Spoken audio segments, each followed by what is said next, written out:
BJP ఆధ్వర్యంలో సంగారెడ్డి జిల్లా సదాశివపేట పట్టణంలోని బసవ సేవ్ సదన్లో జీఎస్టీపై అవగాహన సదస్సు నిర్వహించారు. ఈ కార్యక్రమంలో ఎంపీ రఘునందన్ రావు హాజరయ్యారు. కేంద్ర ప్రభుత్వం తీసుకున్న జీఎస్టీ స్లాబుల తగ్గింపు పేద మధ్యతరగతి కుటుంబాలకు మేలు చేస్తుందని, దీంతో పేద మధ్యతరగతి కుటుంబాలకు 3000 నుంచి 4000 వరకు లాభం చేకూరుతుందన్నారు. ప్రతి ఒక్క వ్యాపారస్తుడు తమ దుకాణాల్లో స్వదేశీ వస్తువులు మాత్రమే అమ్మబడును అని బోర్డు పెట్టాలని కోరారు. మోడీ గారికి సంఘ సభ్యులకి లాక్డౌన్లో 10,000 రూపాయలు, 20,000 రూపాయలు, 50,000 వరకు ఇచ్చారు. అందరూ కూడా వీధి వ్యాపారులందరూ మంచిగా డిజైన్ చేసుకొని బయటకు వచ్చారు. ఇప్పుడు కొత్తగా స్కీమ్ వచ్చేసి 50,000 స్కీమ్ ముద్రాల నోట్లు నడుస్తుంది. మంచి స్కీమ్ మాకు అందజేసినందుకు నేను మోడీ గారికి పెట్టడానికి వస్తున్నాను. ఇదంతా మా సవాలు. ఇప్పుడు మేజర్ కార్యక్రమాల్లో భాగంగా ఈ సంవత్సరం ఇప్పటికే రెండోసారి పురాతనగా దీపావళి పండుగని రెండోసారి ఇప్పటికే ప్రజలకు అందించినటువంటి ప్రభుత్వం నరేంద్ర మోడీ గారి ప్రభుత్వం. రాజకీయాలకి తాకుండా పేద ప్రజల అభ్యున్నతి లక్ష్యంగా నరేంద్ర మోడీ గారి నాయకత్వంలో భారత ప్రభుత్వం ఎల్లప్పుడూ కూడా పేద ప్రజల కోసం, పేద ప్రజల సంక్షేమం కోసం పనిచేస్తుంది. దాంట్లో భాగంగా మొట్టమొదటిసారిగా నరేంద్ర మోడీ గారి నాయకత్వంలో ఈసారి బడ్జెట్ ప్రవేశపెట్టినప్పుడు చాలా మంది అనుకుంటారు కాంగ్రెస్ చాలా గొప్ప చేస్తుంటే మన్మోహన్ సింగ్ ఉండగా ఇట్లయింది అట్లయింది అని అనుకుంటారు. ఏమైంది? మన్మోహన్ సింగ్ ఉండగా ప్రపంచం గర్వించదగ్గ మేధావి అని చెప్పుకున్న మన్మోహన్ సింగ్ గారు ఇన్కమ్ ట్యాక్స్ లో ఎగ్జామ్షన్ కావాలని చాలా సార్లు మధ్యతరగతి ఉద్యోగస్తులు తమ ఏ సంగతి సరిగా పెట్టరు లేదు. ఇప్పుడు పట్టణబజారు సంఘము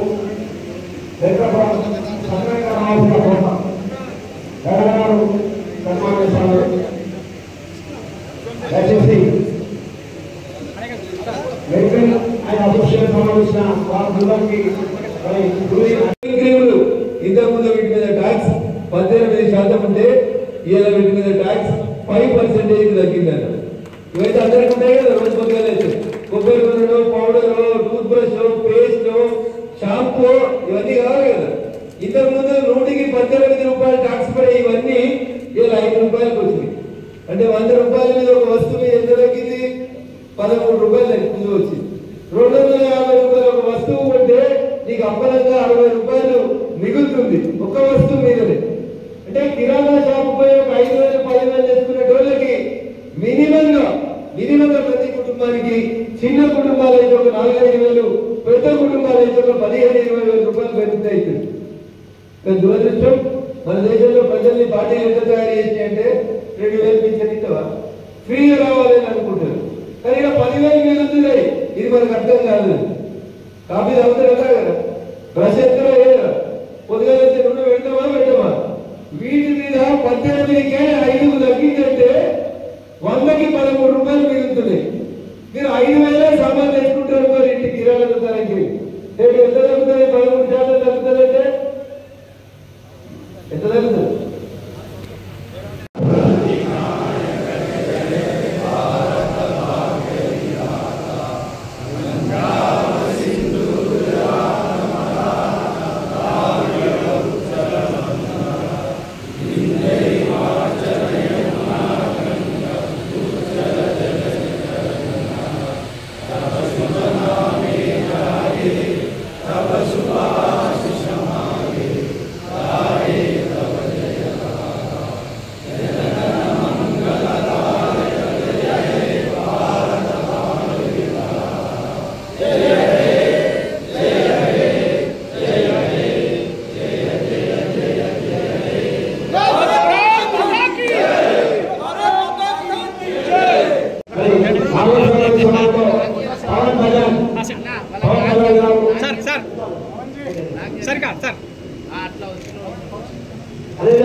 पटेल को दे जरूर, पटेल को दे पाके जा। हाँ ना सर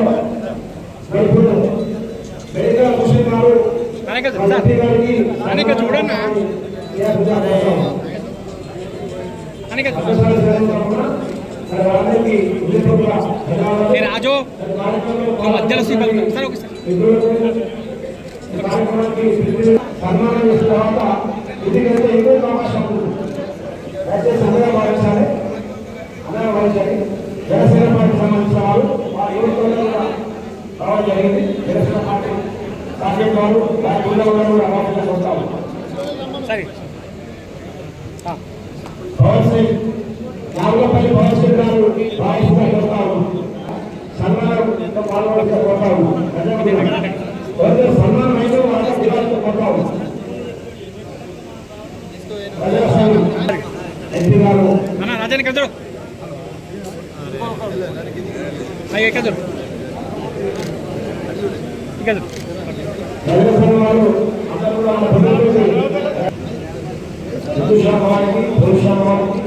సార్ ఇక అనంటే సినిమా ఏంటి నాకెదు సార్ ఇక ఓకే సార్ సరే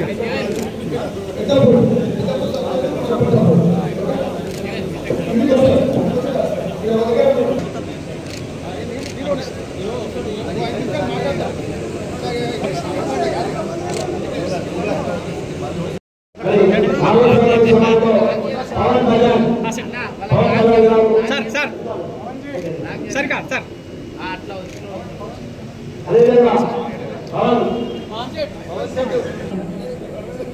పటేల్ కొద్దిగా జరుగు పటేల్ కొద్దిగా పక్క జరుగు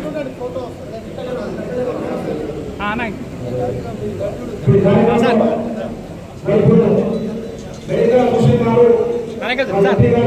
అనేక చూడన్నా అనేక నేను రాజు మధ్యలో సీపల్ సార్ ఓకే సార్ సన్మానం చేసిన తర్వాత ఇంటికైతే ఎక్కువ అవకాశం ఉంటుంది. దయచేసి అందరూ భావించాలి, జనసేన పార్టీకి సంబంధించిన వారు మా యువకులు కూడా రావడం జరిగింది. జనసేన పార్టీ రాజేష్ గారు వారి జిల్లా కూడా రావాలని కోరుతాము. సరే పవన్ సింగ్ నాగపల్లి పవన్ సింగ్ గారు భావిస్తున్నా కోరుతాము. సన్మానంతో పాల్గొనగా కోరుతాము. సన్మానం అయితే వాళ్ళకి జిల్లాతో కోరుతాము. ఎంపీ గారు అన్న రాజానికి ఎదురు అయ్యో ఎక్కదు ఎక్కదు జనసేన వారు అందరూ కూడా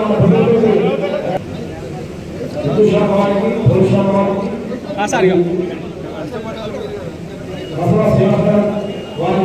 అనంటే సినిమా ఏంటి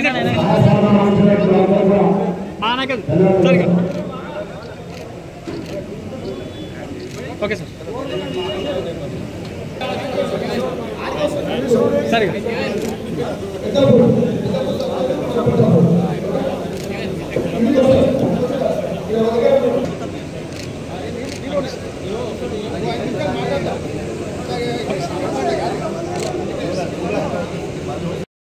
మంది మస్తు ఉంచుతున్నాడు కానీ పొద్దున 4కి రాత్రి 12 పని చేస్తాడు. నేను కూడా పని చేద్దామనే కోరిక లేదు మనకి. ఎట్లా పెట్టాలి సేఫ్ని, ఎట్లా ఎత్తుకోవాలి బంగారం ఇంట్లోకి. ఈ నేల ఆలోచన నుంచి ప్రజలు బయటికి రావాలని నరేంద్ర మోడీ గారి నాయకత్వంలో ప్రభుత్వం గత 11 సంవత్సరాల నుంచి కష్టపడితే 25 కోట్ల మంది ఇప్పుడు అప్లిప్పారు ప్రజల నుంచి. ఇక వీళ్ళ కోసం GST తగ్గించాల్సినటువంటి అవసరం ఉందని నరేంద్ర మోడీ గారు అనుకున్నారు. వాళ్ళ ఇంకా లేనిది ఏంటి, మా ఇంట్లో ఉండాలని కోరిక రాకుంటుందా ఉంటుందా? అప్పుడే మేము చిన్నప్పుడు 10వ తరగతిలో ఇంటర్మీడియట్లో ఉన్నప్పుడు గల్లీలో ఒకటే టీవీ ఉంటుండే. మహాభారతం రామాయణం వస్తే పొద్దున 9 గంటల పోయి టీవీ బయట పెట్టి కూర్చొని చూసుకోడు. ఆ తర్వాత బ్లాక్ అండ్ వైట్ టీవీలు, చిన్న టీవీలు, పెద్ద టీవీలు, ఇప్పుడు LEDలు వచ్చాయి. మరి మా ఇంట్లో కూడా టీవీ ఉండాలని డాక్టర్ రూమ్ లో పనిచేసే ఒక అనుకుంటుందా అనుకోదా అక్క? ధర తగ్గింది అంటే ఆ రైతు ఎంత సంతోషపడతారో ఆలోచించాలి. మీ అమ్మాయిల కోసం, ఆధారాల కోసం, లేకపోతే కోట్లలో ఉన్నటువంటి సేవల కోసం ఆలోచిస్తలేరు నరేంద్ర మోడీ గారు. పేదవాడు ఆర్థిక అసమానత లేకుండా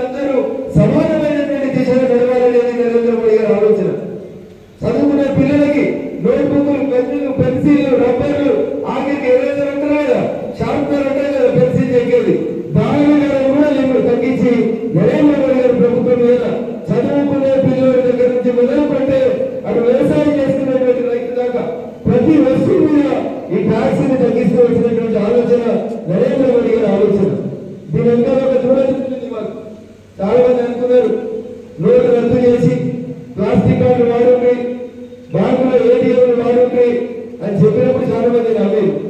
స్కాలర్ కూడా వెళ్తుందా పెట్టలేదా? మారిందా? దేశం మారలేదా? మీరు ఆశ్చర్యపోతారు. ప్రపంచంలో డిజిటల్ పేమెంట్ అంటే ఈ స్కాలర్లు, పేటిఎంలు, ఏటీఎంలు, గూగుల్ ద్వారా పేమెంట్ చేసేటువంటి మొత్తం 193 దేశాలు ఉంటే ప్రపంచంలో యూపీఐ ద్వారా పేమెంట్, డిజిటల్ పేమెంట్ చేసే దేశాలలో భారతదేశం నెంబర్ 1 ఉంది. దేశం గర్వంగా దిగింది. అమెరికా వాడు మీకు ఏం తెలుసు భారతీయులు అంటాడు, మీకు చదువు రాదు అంటాడు, మీకు తెలివి లేదు అంటాడు. ఇలా అమెరికా ఒరిగి అమెరికా నడవాలంటే మనం లేకపోతే నడవలేనటువంటి పరిస్థితి వచ్చింది. ఇలా ప్రపంచంలో అన్ని దేశాలు ఆ పిచ్చోడు ట్రంప్ భయపడితే భయపడుతుడా రావాలి భయపడుతుడు అందరు. కానీ ఎవరికి తలవెచ్చకుండా నా దేశం గొప్పది, నా భారతీయులు గొప్పది అని చెప్పి ఏడు లేకుంటే కుక్కలు పెరిగినట్టు ట్రంప్ గారు ఎంత పెరిగినా అదే మనకు కుచ్ ఫరక్ नहीं पड़ता అని చెప్పి ఒక్క మాటల్లో మాట్లాడకుండా జవాబు చెప్పినటువంటి ప్రధానమంత్రి నరేంద్ర మోడీ గారు. కాలవేరని గుర్తురు మేము ఈ దేశానికి వస్తామని నేను వాళ్ళ ఫారిన్ సెక్రటరీ చెప్తున్నాడు. ఇలా పేపర్లో వచ్చింది ఫస్ట్ పేజీలో. త్వరలో భారతదేశానికి ట్రంప్ ఎందుకు వస్తున్నాడు? మోడీ పోతాంటలేదు అమెరికాకి బదిలాడుతాడు. ట్రంప్ భారతదేశానికి వస్తా అని చెప్తున్నాడు. ఇది మన నాయకుడి గొప్పదనం. ఇది ప్రతి భారతీయులు గర్వించాల్సినటువంటి సందర్భం తప్ప ఇంకొకటి కాదు. నరేంద్ర మోడీ గారిని తెచ్చుకుంటున్నట్టే ఆ కారణం అదంతా కూడా మనం వేసిన ఓట్లు మన నాయకుడికి ఆ ప్రపంచ దేశాల అధినేతలు ఇస్తున్నటువంటి గౌరవంగా భావించాలి. ఇది ప్రతి భారతీయుడికి దక్కినటువంటి గౌరవంగా భావించాలి. భావించాలా? ఇంకో వాడే చెప్తుంది. కరోనా వచ్చింది, ఏం చెప్పారు? ఈ భారతీయులు అసలు సబ్బు పెట్టుకోరు, చేతులు కడుకోరు, పని చేసి వచ్చి అట్లే భోజనం చెప్తారు, అంత కిడగలతో తింటారు, షైతో తింటారు, మేము మంచిగా స్కూళ్ళతో తింటాం, చాలా మంచి వాళ్ళం మేము, మా కరోనా రాదు. భారతీయులు ఎట్లా బతుకుతారో ఏమో పాపం అమాయకులు, వాళ్ళకి మాస్కులు లేవు, ఆక్సిజన్ సిలిండర్ లేవు, డాక్టర్లు లేరు. అయ్యో ఎన్ని కోట్ల మంది చచ్చిపోతారో భారతీయులని చాలా మంది మొసలు కన్నీరు కాల్చారు. ఏమైంది? నాయకుడు ఎవరినైనా నడిపించేటువంటి నాయకుడు అంటారు. ఈ దేశాన్ని నడిపించి చూపించింది నరేంద్ర మోడీ. ఈ దేశ సైంటిస్టులకి ప్రేరణ చేసిండు నరేంద్ర మోడీ గారు. మన దేశంలో 140 కోట్ల మందికి ఫ్రీ టీకాలు ఇచ్చినే కాదు, ప్రపంచంలో 151 దేశాలకి ఎవరు అడిగితే వాళ్ళకి టీకాలు పంపించినటువంటి దేశం నా దేశం, భారతదేశం. నా ప్రధానమంత్రి నరేంద్ర మోడీ గర్వంగా చెప్పుకునేలా చేసింది. ఒక్కొక్క ప్రధానమంత్రి ఫోన్ చేసి మాకు 4 ఆక్సిజన్ డబ్బాలు కొన్నిసార్లు అడుక్కునే స్థితికి నా దేశం ఎదిగింది అంటే అది కేవలం నరేంద్ర మోడీ గారి నాయకత్వంలో మాత్రమే సాధ్యమైంది తప్ప ఇంకొకటి కాదు. ఇది మంచి పనులు చేస్తుంటే కూడా కాళ్ళ మీద యాత్ర అయితే 10 రోజులు మసాజ్ చేయించుకున్నందుకు మలేషియా పోయి దేశానికి ప్రధానమంత్రి అయితే కలగలిగారు. అసలు ఈ దేశం ఎటువంటి ఒకసారి ఆలోచించుకోవాలి. మనం మీరు మంచిగా ఉంటారని ప్రపంచానికి యోగాని మళ్ళీ పరిచయం చేసిండు నరేంద్ర మోడీ గారు. ఈరోజు మన మణిపూర్ పోయిన ఫోటో చాలా సోషల్ మీడియాలో ట్రోల్ అవుతుంది. మోడీ గారు చూసిరా? చాలా మంది ఎమ్మెల్యేలు, ఎంపీలు దేశంలో చాలా మంది వాట్సాప్ లో స్టేటస్ పెట్టుకున్నారు. ఎట్లుంది ఒకసారి ఆ ఫోటో చూడండి. ఆయన నడిచొస్తుంటే పులి నడిచినట్టు కనబడుతుంది. 75 ఏళ్ల వయసులో నరేంద్ర మోడీ గారి పనితీరు ఎట్లుంది, మిగతా నాయకుల పనితీరు ఎట్లుంది అనేది ఒకసారి ఆలోచించింది. నా బిడ్డలు ప్రధానమంత్రి చేయాలి, నా కొడుకు 1 లక్ష కోట్లు ఇవ్వాలి, ఇవేం లేవు. ఎవరో నవ్వుకుంటే ఒక రిపోర్టర్ అడిగితే వాళ్ళందరికీ ఉన్నాయి కదా సార్, మీకు ఏం లేవు కదా అంటే ఈ 140 కోట్ల మంది నా కుటుంబం అని చెప్పి నేను పనిచేస్తా చెప్పినటువంటి నాయకుడు, ఆలోచన ఉన్నటువంటి నాయకుడు నరేంద్ర మోడీ గారు. మనం ఏం చేస్తున్నామో ఒకసారి ఆలోచించుకోవాలి. అందుకని ఆయన ఎవరి కోసం ఆలోచిస్తాడు? గరీబుల కోసం ఆలోచిస్తాడు. కానీ కాంగ్రెస్ పథకాలు ఏం చేస్తుంది? నరేంద్ర మోడీ ఆదాని కోసం పనిచేస్తాడు, నరేంద్ర మోడీ అంబానీ కోసం పనిచేస్తాడు, నరేంద్ర మోడీ రిలయన్స్ కోసం పనిచేస్తాడు అని చెప్తాడు. అన్న బాత్రూమ్ అంబానీ కట్టుకున్నాడు అన్న నరేంద్ర మోడీ ఇస్తే. ఎల్ఈడి బుక్క నరేంద్ర మోడీ ఇస్తే ఆదాని తీసుకుపోయి ఇంట్లో పెట్టుకున్నాడు అన్న ఎల్ఈడి బుక్క. ఎవరికి ఇచ్చినారా ఈ బుక్కలు? ఎవరికి ఇస్తున్న సీసీ రోడ్లు ఊర్లలో? ఉదయాన్నే పొలం కాడిపోయే రోడ్డు సదరుతున్నారని సీసీ రోడ్లు ఆలోచన చేస్తుంది నరేంద్ర మోడీ గారు. ఆయన ఎంత గొప్పడంటే మాకి నాకి పేడ ఒక కార్యక్రమాన్ని మొదలుపెట్టారు నరేంద్ర మోడీ గారు. దాదాపు ఈ దేశంలో 40% ప్రజలు ఆయన ఒక చెట్టు పెట్టండి